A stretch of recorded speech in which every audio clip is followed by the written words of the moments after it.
Ce matin à Manosque, nous avons eu le réseau rural régional qui s'est réuni sur une thématique majeure pour la ruralité. C'est le thème des ruralités vivantes et durables.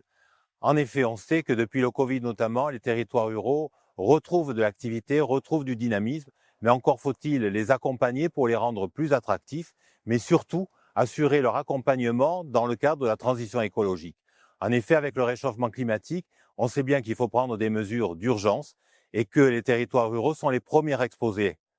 sur le réchauffement climatique. Donc, la réunion d'aujourd'hui, c'est effectivement de faire le point avec l'ensemble des acteurs, les élus, les associations, les institutions, pour voir quel type d'accompagnement on peut apporter. Et puis surtout, de développer la stratégie régionale 2024-2028 qui a été votée par le Conseil régional en octobre dernier et qui donne des outils à l'ensemble des acteurs du monde rural pour permettre de faire face à l'ensemble des difficultés qu'ils rencontrent, mais au-delà des difficultés, surtout des projets pour conduire cette ruralité vers une ruralité toujours plus dynamique, vers des territoires où il fait véritablement bon vivre, et puis sur une qualité de vie pour les habitants, pour qu'ils puissent vivre, travailler au pays dans les meilleures conditions possibles, en réglant les problèmes à la fois de mobilité, de désertification médicale, de la ressource en eau, de la culture aussi, qu'il ne faut pas oublier, parce que c'est un élément majeur de la vie sur nos territoires. Voilà l'ensemble des éléments où la région se propose d'accompagner tous les acteurs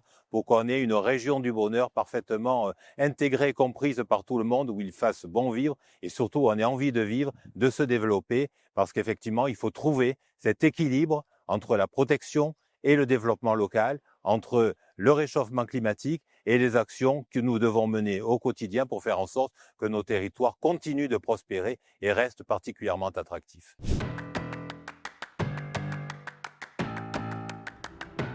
Des ruralités vivantes et durables, vivantes, parce que je pense qu'on a passé le cap de l'exode rural. Longtemps, quand on parlait du monde rural, on disait c'est la fin, ça disparaît, les écoles disparaissent, il n'y a plus d'activité économique. Eh bien aujourd'hui, et avec notre stratégie de la ruralité, au contraire, on voit que depuis le Covid, la ruralité ou les ruralités de façon générale, parce qu'il faut aussi considérer qu'on n'a pas toujours les mêmes territoires. Il y a de l'hyper-ruralité, il y a de la ruralité périurbaine, mais l'ensemble de la ruralité est dans une dynamique. Et cette dynamique, bien sûr, il faut l'accompagner parce qu'on a besoin d'avoir une population qui s'installe mais qui trouve sur ce territoire l'ensemble des besoins qu'elle est en droit d'attendre, parce que quand on parle d'une ruralité vivante, ça veut dire qu'on est sur l'équité territoriale. Les habitants, où qu'ils se trouvent, que ce soit dans une métropole ou dans la ruralité, ils doivent avoir des services adaptés pour venir s'y installer. Et puis, elle est vivante, bien sûr, mais elle est aussi durable, parce qu'on ne peut pas se projeter dans l'avenir sans tenir compte qu'on est une des régions